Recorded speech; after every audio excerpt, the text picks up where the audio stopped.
हिंद साथियों, आज का हमारा टॉपिक है चैप्टर 1 से लेकर के 9 तक 12th केमिस्ट्री का महत्वपूर्ण क्वेश्चन। जितने भी आपके 1 से 9 तक इम्पॉर्टेंट क्वेश्चन है सभी को बताएंगे, जो कि 3 नंबर 4 नंबर 5 नंबर पूछा जाता है। बहुत इंपॉर्टेंट सेशन होने वाली है, वीडियो लास्ट तक जरूर देखिए, अन्यथा आप कितना नहीं तो 35 से 30 नंबर गवा देंगे। इसीलिए आप इतना देख लीजिए आपको कितना पढ़ना है।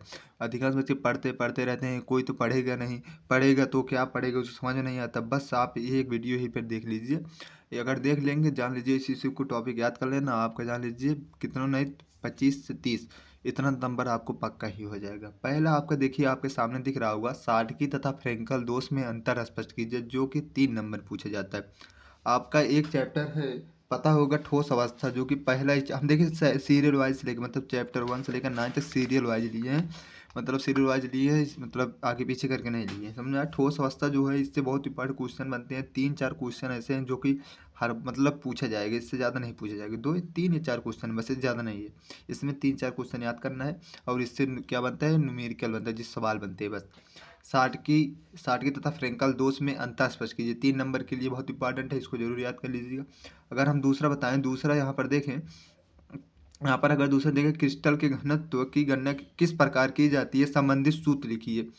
3 नंबर का ये भी आता है, बहुत इंपॉर्टेंट है। यहाँ इसमें हम 3 ही क्वेश्चन, 3 या 4 क्वेश्चन लिए हैं। देखिए कितना है, अभी आपके सामने दिखेगा ही। देखिए 2 तो हो गया हमारा ठोस अवस्था का। यहाँ पर देखें 4 नंबर का एनसीईआरटी क्वेश्चन है, जो कि बहुत इंपॉर्टेंट है। अंतरा अंतर अंतरा का अंतरकाशी दोष व एफ केंद्र को उदाहरण सहित स्पष्ट कीजिए, जो कि 4 नंबर का एनसीईआरटी का भी क्वेश्चन है। और आपका जो क्वेश्चन बैंक वॉक हो जाते हैं बहुत, इस तरह क्वेश्चन बैंक आपके मार्केट में बहुत मिलते हैं। सबसे हम छाट करके लेके आ रहे हैं, जो कि बहुत इंपॉर्टेंट है। 3 हो गए, एक और होगा बस, इससे ज़्यादा नहीं है। इसलिए 4 आपको पढ़ना होगा, जो कि 3 नंबर 4 नंबर 5 नंबर में, 2 3 नंबर में है, एक 4 नंबर एक 5 नंबर में है। षटकोणीय निबिड़ संकुलन तथा घनीय निबिड़ संकुलन से आप क्या समझते हैं, 5 नंबर का क्वेश्चन है। 5 नंबर का अगर पूछा जाएगा, ये पूछा जाएगा, अन्यथा आपका न्यूमेरिकल सवाल पूछा जाएगा। देखिए ये बहुत इंपॉर्टेंट था, इसलिए इसको लेकर इसको जरूर पढ़ लेना। इस 4 ही है, कितना बहुत ज़्यादा है, 4 ही बताया ना, तो इससे इतना तो पढ़ ही सकते हैं आप सब। अगर अच्छा नंबर चाहते तो पढ़ना पड़ेगा। देखिए अब आ गए चैप्टर 2। चैप्टर 2 में हमारा पहला क्वेश्चन आपको दिखा है। चैप्टर 2 में पहला क्वेश्चन हम लिख लिए है, मोलरता तथा मोल प्रभाज को समझाते हुए उदाहरण दीजिए। देखिए मोलरता और मोल प्रभाज, मोलरता मोल, देखिए मोलरता और मोललता जहाँ रहा है वहाँ पल्ला हो जाए, तो दोनों जो है, इसमें जो लीटर में होता है उसमें किलोग्राम में होता है, बस इतना होता है। मोलरता में लीटर में और मोललता में केजी मतलब किलोग्राम में होता है, बस इतना अंतर होता है। दोनों को आप पढ़ेंगे तो एक समान लगेगा, बस केजी लीटर में फर्क रहेगी, उसको जरूर पढ़ लेना, इसीलिए उसको नहीं लिखे। मोलरता तथा मोल प्रभाज को समझाते हुए उदाहरण सहित हमको 3 नंबर में पूछा जा सकता है।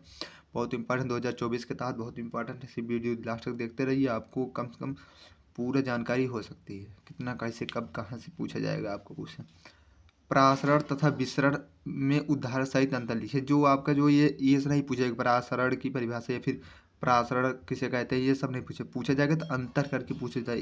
जैसे इस तरह का प्रश्न जो होता है अंतर में पूछा जाता है, जैसे परासरण तथा विसरण में उदाहरण सहित अंतर लिखिए। ऐसे ही इसी तरह क्वेश्चन पूछा जाए, जो कि बहुत इंपॉर्टेंट है। अगर यहाँ से देखिए क्वथनांक जो कि आपके देखिए 3-3 नंबर सभी हम लिखे नहीं, इसमें किस नंबर कितने नंबर का है। क्वथनांक में उन्नयन से आप क्या समझते हैं, जो कि बहुत इंपॉर्टेंट क्वेश्चन है। इससे आपका न्यूमेरिकल भी बनता है सवाल। देखिए इससे भी न्यूमेरिकल बनता है, इससे भी 3 हो गए, 3 से न्यूमेरिकल ये सवाल बनते हैं। इसके आगे देखिए हमारा परासरण दाब की परिभाषित कीजिए, जो कि 4 नंबर पूछे जाने वाला है, जो कि थोड़ा इसकी व्याख्या करना होगा, तभी ज़्यादा 4 जाकर के 4 नंबर आपको प्राप्त होंगे। परासरण दाब की परिभाषित कीजिए, परासरण दाब को या फिर की परासरण दाब की परिभाषित कीजिए, परिभाषा कीजिए, परिभाषा दीजिए, कीजिए कहाँ लिखा गया है, हमारा दिमाग भी लगता है खराब हो गया क्या, परिभाषा दीजिए लिखा गया है, सॉरी। 4 नंबर का है। देखिए बहुत इंपॉर्टेंट क्वेश्चन थे ये, इतना तो हम अभी तक देख लीजिए। एक भी इससे लग रहा हो जो आपको इंपॉर्टेंट ना लग रहा हो, सभी इंपॉर्टेंट है, जो कि हमने पहले चैप्टर में 4 बताए। अब देखिए दूसरे चैप्टर में कितना होता है, 8वां हो गया। अब 9वां देखेंगे, अगर हम 9वां देखें 4 नंबर का है, जो कि हिमांक में अवनमन तथा विलय के अणुभार में क्या संबंध। देखिए आप जब इसका परिभाषा पढ़ेंगे ना, हिमांक अवनमन, परासरण दाब, परासरण, मतलब जितने हैं ये सब एक ही तरह लगेंगे, बहुत सरल है, बस थोड़ा आप कंसंट्रेट होकर पढ़ेंगे तो आपको सब समझ में आएगा। तीनों एक ही तरह का है, बस थोड़ा इसमें आप इसमें जो होता है देखिए, ये तीनों एक तरह है, इसमें थोड़ा सिर्फ थोड़ा अंतर होता है। सिर्फ आप समझने की कोशिश करेंगे, समझ जाएंगे आप परिभाषा एकदम बढ़िया से समझ जाएंगे। देखिए 4 नंबर का हो गया, और बाहर में हमको संबंध है, इस तरह का ही क्वेश्चन बनता है 4 नंबर में। राउल्ट का वाष्पदान अवनमन, जो कि आपका जो ठोस पदार्थ वाला, जैसे सॉरी बिलियन का चैप्टर, ये बिलियन दूसरे तो आपको बिलियन चैप्टर है। बिलियन जो है ना, बिलियन एक अपने आप बहुत इंपॉर्टेंट है। इससे न्यूमेरिकल और परिभाषा सवाल सब बनते हैं, इसको जरूर पढ़ लीजिए, क्योंकि देखिए थोड़ा लंबा प्रोसेस वाला चैप्टर, लंबा मतलब लंबा है थोड़ा, इसीलिए इसमें ज़्यादा टॉपिक है। राउल्ट का वासुदाब अवनमन नियम क्या है, पूछा जाएगा। इससे ज़्यादा आपका जो परिभाषा होता है, इससे ज़्यादा नहीं पूछा जाएगा। पूछा जाएगा इतना ही पूछा जाएगा, अन्यथा आपका सवाल पूछा जाएगा। राउल्ट का वासुदाब अवनमन की नियम सॉरी अवनमन नियम क्या है, जो 4 नंबर पूछे जाने वाले हैं, इस तरह का ही क्वेश्चन बनेगा। अगर यहाँ देखिए राउल्ट के नियम की सीमाएं, जो आपकी ग्रामा है 10 तक दिखा, आपको ग्रामा देखेंगे। राउल्ट के नियम की सीमाएं जो कि 4 नंबर में, जो कि बहुत ज़्यादा इंपॉर्टेंट होने वाली है।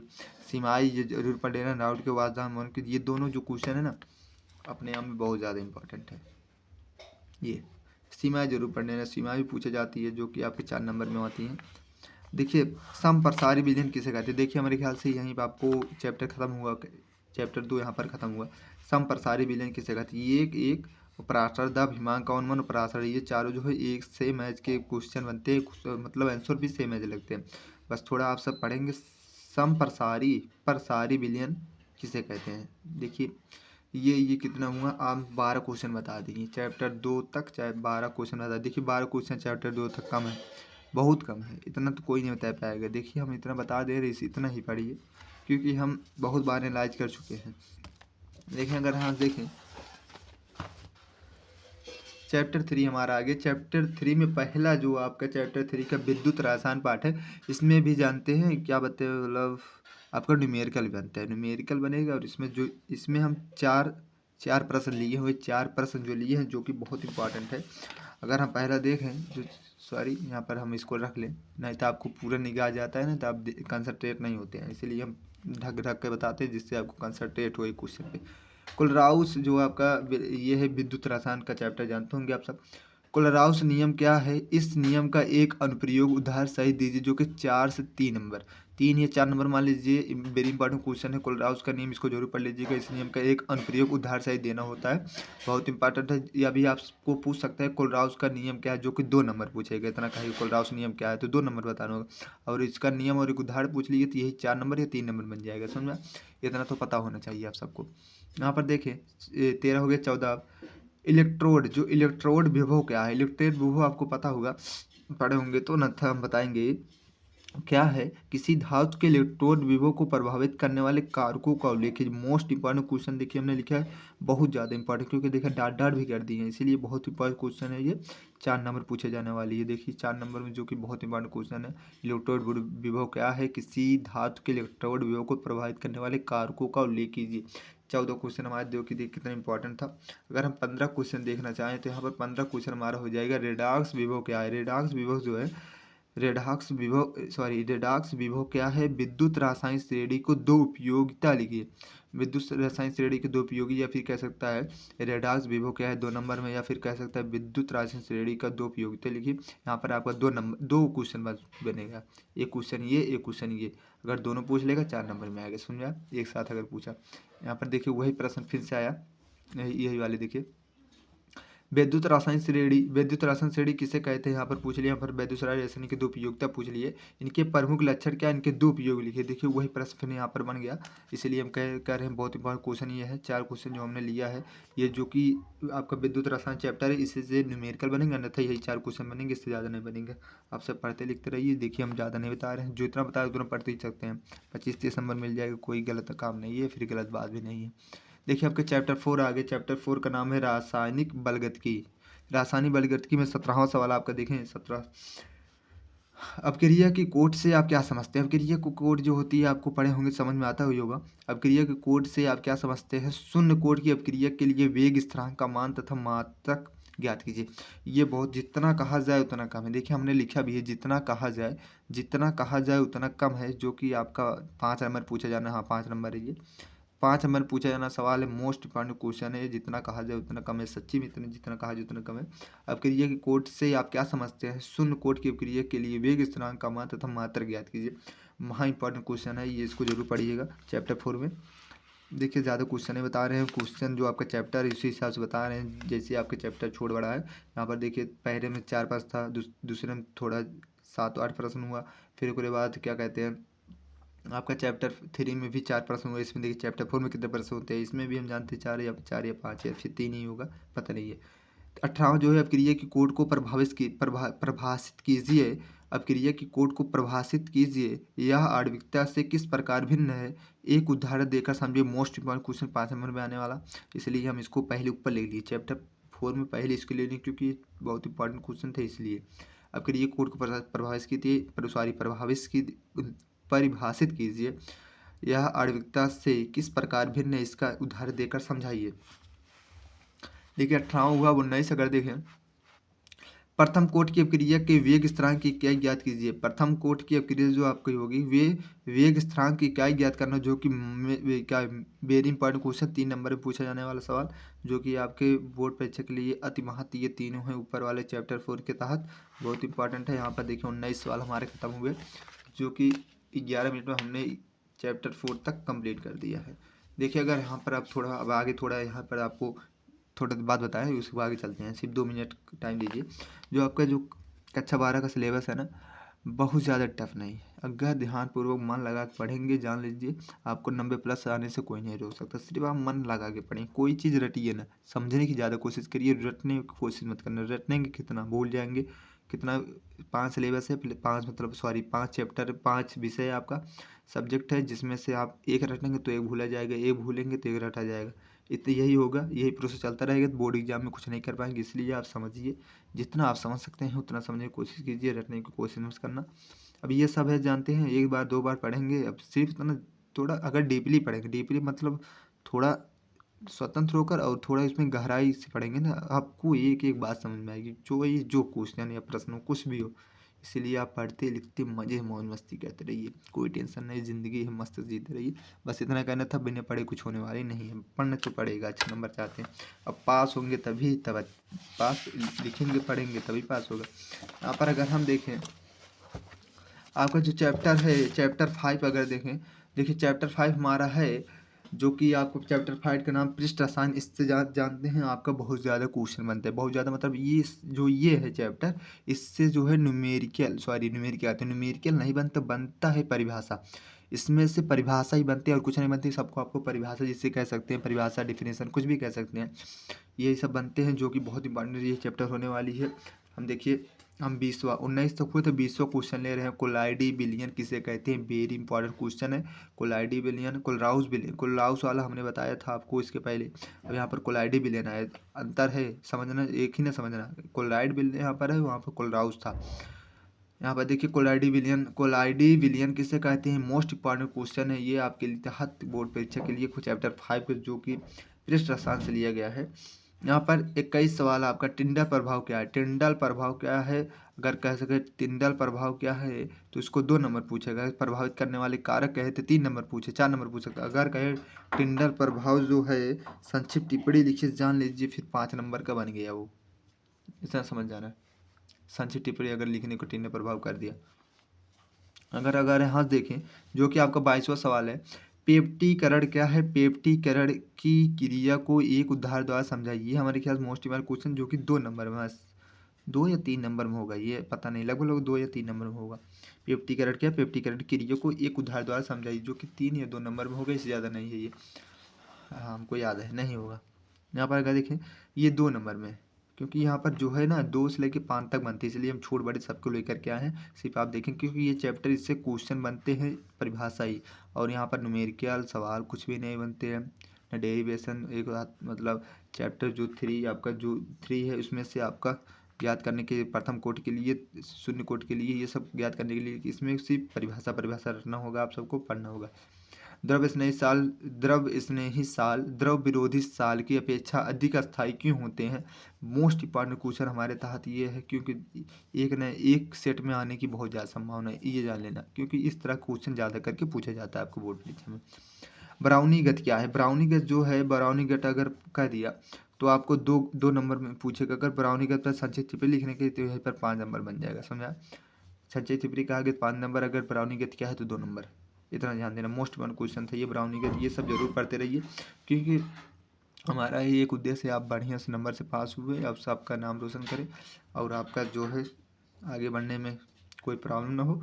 25 क्वेश्चन है, हाल्डी सुलजे का नियम क्या है? निम्न विलयनों की स्कंदन क्षमता का क्रम कारण सही समझाइए, लिखिए। मोस्ट इंपॉर्टेंट क्वेश्चन जो कि बोर्ड परीक्षा के लिए जो है कि हाल्डी हुल्जर का नियम बहुत इंपॉर्टेंट है। निम्न विलयनों की स्कंदन क्षमता को क्रम कारण सत्य क्रम, ये क्षमता का क्रम कारण सही समझाइए, ये फिर लिखिए। थोड़ा हिंदी हम ज़्यादा तेज पढ़ने लगते हैं ना, समझ में नहीं आता। देखिए हमारा 26वां सवाल, नैनो पदार्थ क्या है? नैनो पदार्थ मतलब जानते हैं, नैनो पदार्थ क्या है समझाइए। नैनो पदार्थ वाला जो कि 2 नंबर पूछा जाता है, ये भी इम्पॉर्टेंट है। अब देखिए 2 नंबर के लिए अगर 2 नंबर अगर पूछा जाता है 2 लाइन में, अगर आपका परिभाषक उत्तर हो गया तो 2 नंबर आपको मिल गया, तो क्या गलत है? गलत नहीं है। इसीलिए हम सबको लेकर के आए। ये थोड़ा इसमें से आपको लगभग कितना 10 क्वेश्चन इसमें बनेंगे, जो कि छोटे से बड़े 2 3 4 5 सभी। यहाँ पर अगर देखें, बादलों पर सिल्वर आयोडाइड का स्प्रे करने पर वर्षा का होना कैसे संभव है? जो कि बहुत इंपॉर्टेंट क्वेश्चन है, आपके सामान्य ज्ञान के लिए भी इम्पॉर्टेंट है और उसी के लिए बहुत इंपॉर्टेंट। ये एनसीईआरटी का भी क्वेश्चन है, एनसीईआरटी का भी क्वेश्चन है, इतना ध्यान देते रहिएगा। बादलों पर सिल्वर आयोडाइड का स्प्रे करने मतलब स्प्रे, बादलों पर हम स्प्रे कर देंगे तो हमारा वर्षा होने लगेगी। देखिए 27 हुआ। अब 28 यहाँ से देखिए, भौतिक अधिशोषण एवं रासायनिक अधिशोषण में क्या अंतर है? भौतिक अधिशोषण एवं रासायनिक अधिशोषण में क्या अंतर है? मोस्ट इंपॉर्टेंट क्वेश्चन है, जो कि आपका 28वां सवाल है, आपके बोर्ड परीक्षा के तहत बहुत इंपॉर्टेंट है। देखिए भौतिक अधिशोषण एवं रासायनिक अधिशोषण में अंतर, जो कि हमारे लगभग पूछा गया था 2023 ही चल रहा है ना, 2024 पेपर देंगे 2023 में पूछा गया इस सेट में है ये वाला। क्योंकि ये अंतर वाले जो होते हैं, अंतर वाले सवाल ज़्यादा करके पूछे जाते हैं। जैसे इसमें अंतर एक हो गया, इसके पहले आपका जो चैप्टर 4 में था उसमें भी हमने अंतर बताया था कुछ पढ़ने के लिए, उसमें भी बहुत इंपॉर्टेंट है। अंतर तो पूछा ही जाता है, बहुत इंपॉर्टेंट है अंतर। जो आपके जैसे इधर यहाँ पर इधर भौतिक अधिशोषण लिखेंगे, इधर रासायनिक अधिशोषण लिखेंगे, बीच में पाई पार करके अंतर बता दे रहेंगे। उसी तरह क्वेश्चन बहुत इंपॉर्टेंट बनता है। देखिए यहाँ पर 29वां सवाल अगर देखें, विद्युत अपोहन द्वारा कोलराइडी विलयन के शोधन का सचित्र वर्णन कीजिए। मोस्ट इंपॉर्टेंट क्वेश्चन है, विद्युत अपोहन द्वारा कोलराइडी विलयन के शोधन का सचित्र वर्णन कीजिए। ये देखिए मोस्ट इंपॉर्टेंट क्वेश्चन है, इतना ध्यान देना कि जितना बता रहे इतना पढ़ना पड़ेगा आपको। पढ़ेंगे तभी समझ में आएगी, नहीं पढ़ेंगे फिर आपके लिए आपकी मर्जी है। क्योंकि हमारा बताने का एक उद्देश्य यही था, आप सब पढ़ते लिखते रहिए, मौज मस्ती करते रहिए। सभी जितने विद्यार्थी हैं पास होने, अगर बहुत विद्यार्थी हैं जो मतलब नामों लिखकर कमाने चले जाते हैं, उनको लिए बहुत ज़्यादा कठिनाई होने लगती है जब बोर्ड परीक्षा आता है। कम से कम इतना अगर कोई क्वेश्चन बैंक ले लें, कोई क्वेश्चन बैंक कोई भी हो, हम ये नहीं कह रहे कि ये लीजिए, कोई भी लेकर पढ़ेंगे जो कि यही टॉपिक पढ़ लेंगे आप, उनका तो 100% पार होने का है। फेल तो कभी नहीं होंगे, बस इतना ही पढ़ेंगे। विद्युत अपोहन द्वारा कोलराइडी विलयन के शोधन का सचित्र वर्णन कीजिए। मोस्ट इंपॉर्टेंट को जो 5 नंबर में ये देखिए, अपोहन वाला जो आपका जो है 5 नंबर में है, जो कि बहुत इंपॉर्टेंट चित्र बना इसमें होता है, चित्र बनाना होता है थोड़ा। देखिए अगर हम देखें यहाँ पर रच्छी क्लोराइड क्या है, जो कि 2 या 3 नंबर का एनसीईआरटी का क्वेश्चन है, जो कि बहुत इंपॉर्टेंट है। रच्छी क्लोराइड क्या है, 2 नाम लिखिए। हाँ ये 2 या 3 नंबर में होगा, लगभग 2 या 3 नंबर में होगा, हमको इतना पता तो, पर इतना दिमाग में कितना बैठा है। अब देखिए अगर 31वां देखिए, मिसाइल क्या है, उदाहरण दीजिए। मिसाइल की मिसाइल क्या है, मिसाइल क्या है, जो कि बहुत इंपॉर्टेंट क्वेश्चन था। देखिए यहाँ पर चैप्टर 5 तो हमारे ख़त्म हुआ, चैप्टर 5 हमारे यहाँ पर ही ख़त्म होता है। देखिए जो चैप्टर 5 तो कभी हमने बताया, अगर हम कहें तो आगे बढ़ जाए।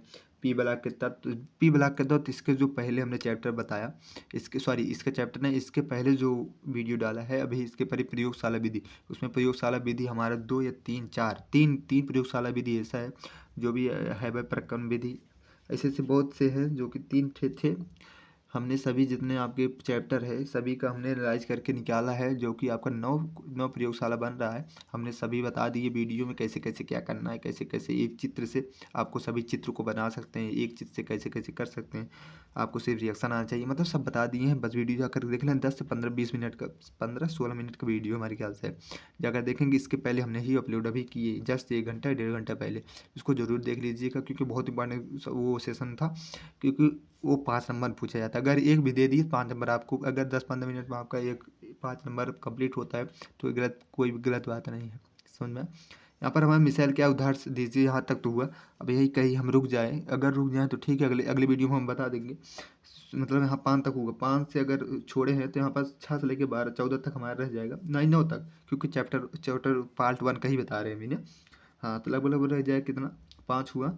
4 चैप्टर रह गए, पी ब्लॉक के तत्व सेकंड, पी ब्लॉक के तत्व थर्ड, डी तथा एफ ब्लॉक के तत्व उपसत संयोजक, क्योंकि यही 4 रह जाएंगे, जो कि उपसत संयोजक में जो आपका 5 नंबर पूछा जाता है, उसको अलग से एक वीडियो बनाएंगे जो कि बहुत इंपॉर्टेंट है। सिर्फ एक वीडियो उसको देख लेंगे, 5 नंबर 100% आपका, 100% जो मन लगा के उसको देखेगा 100% उसको 5 नंबर पक्का होगा, ये मेरी गारंटी है। सिर्फ वीडियो लास्ट तक देखते रहिएगा उसका, अभी नहीं बनाए बना देंगे। हाँ, यहीं पर हम इसको छोड़ते हैं, फिर अगले बाद चैप्टर 6 से लाएंगे, 9 तक 4 चैप्टर बच्चे हैं, इसको भी ले लेंगे। अगले वीडियो लंबी होती जा रही है, क्या मतलब है, अभी अधिकांश बच्चे लंबी हो जाती फिर दिक्कत होने लगती है इनको। 20-21 मिनट का वीडियो हो गया, बस इतना ही बहुत काफ़ी है। अगले वीडियो में 10-15 मिनट कर देंगे तो आपका 4 चैप्टर खत्म होगा। धन्यवाद। लिखिए आगे, लिखिए, देखिए यहाँ पर आगे हम लिखे हैं, यहाँ पर देखिए आगे लिखिए आगे, लेकिन अभी नहीं, अगली वीडियो में बताएंगे।